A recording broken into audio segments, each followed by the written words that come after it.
नमस्कार मंडळी, कसे आहात तुम्ही सगळे? आणि आय होप तुम्ही सगळे खूप छान मस्त मजेत असाल. आत्ता जो तुम्ही ऐकलात तो पावसाचा आवाज आहे. तुम्हाला माहीत आहे की मुंबईत लास्ट 2-3 दिवस खूप जास्त मुसळधार पाऊस पडतोय. पहिल्या दिवशी तर त्याच पावसात आम्ही ऑफिसला निघालो होतो, कारण एवढा अंदाज नव्हता की पाऊस खूप जास्त येईल. म्हणून मग नेहमीप्रमाणे मी ऑफिसला निघाले आणि ऑफिसच्या तिकडे पोहोचल्यानंतर असं जाणवलं की खूपच जास्त पाऊस आहे आणि आपण निघायला नको होतं. पण आता तिथपर्यंत पोहोचलोच होतो. ट्रेन लेट होती, तर मग म्हटलं आता जाऊन काम करूया, थोडा पाऊस कमी झाल्यावरच निघूया. म्हणून मग मी ऑफिसमध्ये पोहोचले. पण त्याच्यानंतर मग आम्हाला लवकर सोडलं आणि डायरेक्ट मी निघाले. हा निघाल्यानंतरचा व्हिडिओ आहे डायरेक्ट, कारण पाऊस खूप जास्त येत होता आणि रेड अलर्ट दिला होता मुंबईला. त्यामुळे मग आम्हाला लवकरच सोडलं ऑफिसमधून. घरी जाऊन काम करायचं होतं, पण ऑफिसमधून आम्ही निघालो होतो कारण पाऊस खूप जास्त होता. आणि मी तुमच्याबरोबर हे पण शेअर करते की पटरीमध्ये किती पाणी भरलं होतं. म्हणजे मी आधीचं शूट करू नाही शकले, म्हणजे नंतर क्लिक झालं मला की अरे हे पण मला शेअर केलं पाहिजे की पाणी खूप जास्त भरलं होतं. वडाळ्याला आणि किंग सर्कलच्या मध्ये पूर्ण पटऱ्या डुबल्या होत्या पाण्यामध्ये. एवढं पाणी भरलं होतं आणि त्यामुळे ट्रेनचा खूप जास्त प्रॉब्लेम होता.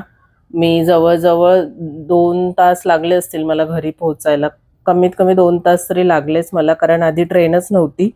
ट्रेन कॅन्सल होत होत्या हार्बर लाईनच्या, आणि ट्रेन आली ती पण खूप जास्त, तुम्हाला दिसत असेल स्पीड, खूप जास्त स्लो चालली होती ट्रेन. त्यामुळे मग मला घरी जायला खूप जास्त उशीर झाला. ठीक आहे, पण मी सेफली घरी पोहोचले आणि आय होप तुम्ही सगळे पण खूप सेफली घरी पोहोचलं असाल. कॉटन रेन स्टेशनला एवढं पाणी भरलं होतं. तेवढ्या पाण्यातून मग मी घरी पोहोचले. आज एवढा पाऊस पडला होता की दुसऱ्या दिवशी आम्हाला सगळ्यांना वर्क फ्रॉम होम दिलं होतं. आणि वर्क फ्रॉम होम करताना मी काय काय केलं ते मी पुढे तुमच्याबरोबर शेअर करते. एवढी थकून आणि पूर्ण भिजून मी घरी पोहोचले आणि त्यानंतर मी काही शूट नाही केलं, कारण एवढ्या पाण्यातून गेल्यानंतर सगळं अंघोळ करणं, परत सगळं क्लीन करणं आणि घरातली कामं करणं यातच माझा पूर्ण वेळ गेला. आणि नॉर्मली आपण जेव्हा घरी येतो आणि एवढं भिजून एवढ्या पाण्यातून जेव्हा येतो, ह्याच्यामध्ये खूप जास्त डिफरन्स असतो. खूप जास्त थकायला होतं. आय थिंक एनर्जी डबल लागते. त्यामुळे मग मी डायरेक्ट रात्री थोडासा पाऊस उघडल्यावरती थोडंसं शूट केलं. त्यानंतर मी डायरेक्ट तुमच्याबरोबर शेअर करते दुसरा दिवस. दुसऱ्या दिवशी आम्हाला वर्क फ्रॉम होम दिलं होतं ऑफिसमधूनच. तर मग ऋतुजाचं स्कूल पण ऑनलाईन होतं, त्यांचे ऑनलाईन लेक्चर चालू होते.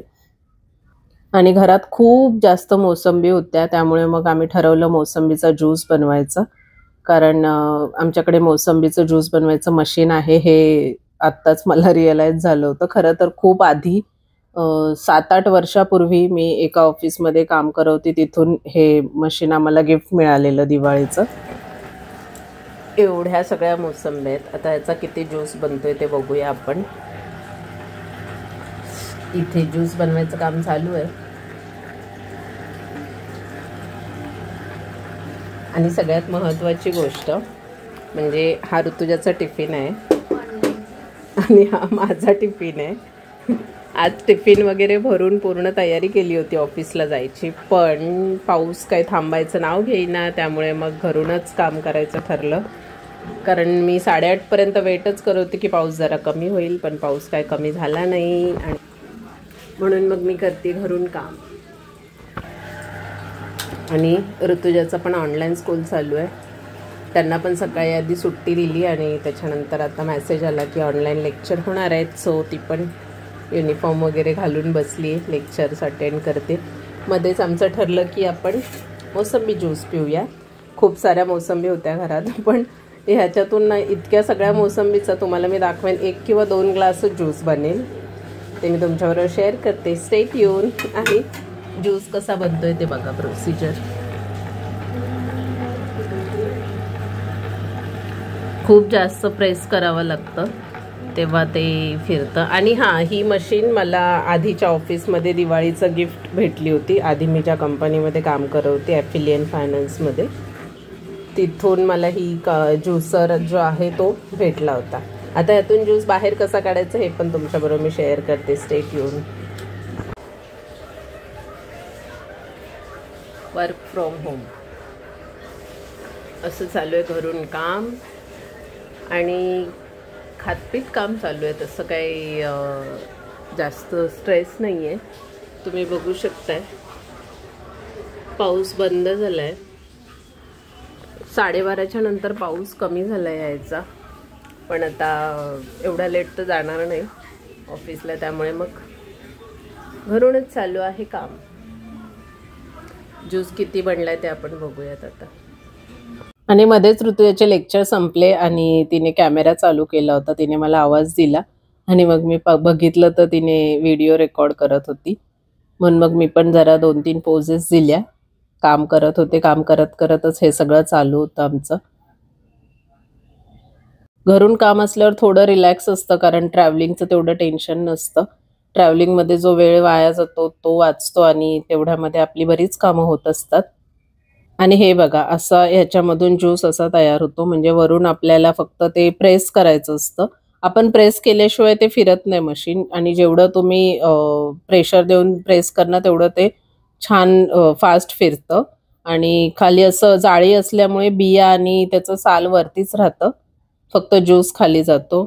खूप घट्ट आणि मस्त पल्पी ज्यूस तयार होतो ह्याच्यामध्ये. म्हणजे जेव्हा आपण बाहेर ज्यूस पितो तेव्हा तो एकदम गाळून फक्त पाणी सारखा देतात, पण याच्यामध्ये जो ज्यूस बनतो ना तो एकदम पल्पी आणि छान घट्ट बनतो. फक्त आपल्याला त्याच्यामध्ये जर तुम्हाला जास्त कडू आवडत नसेल तर साखर ॲड करायची असते, बाकी काहीच नाही.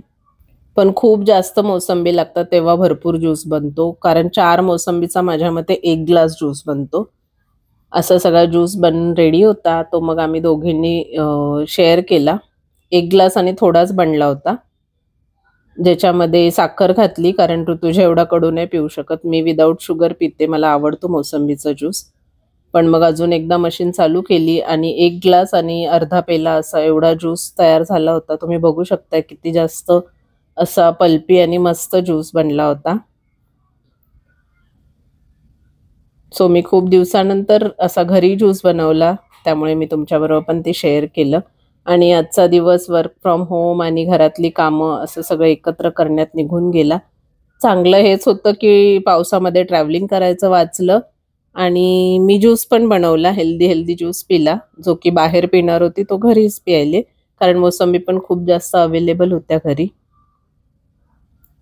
तुमच्या पावसाच्या दिवसात तुम्ही काय काय करता? वर्क फ्रॉम होम असेल तर तुम्ही कसं एन्जॉय करता?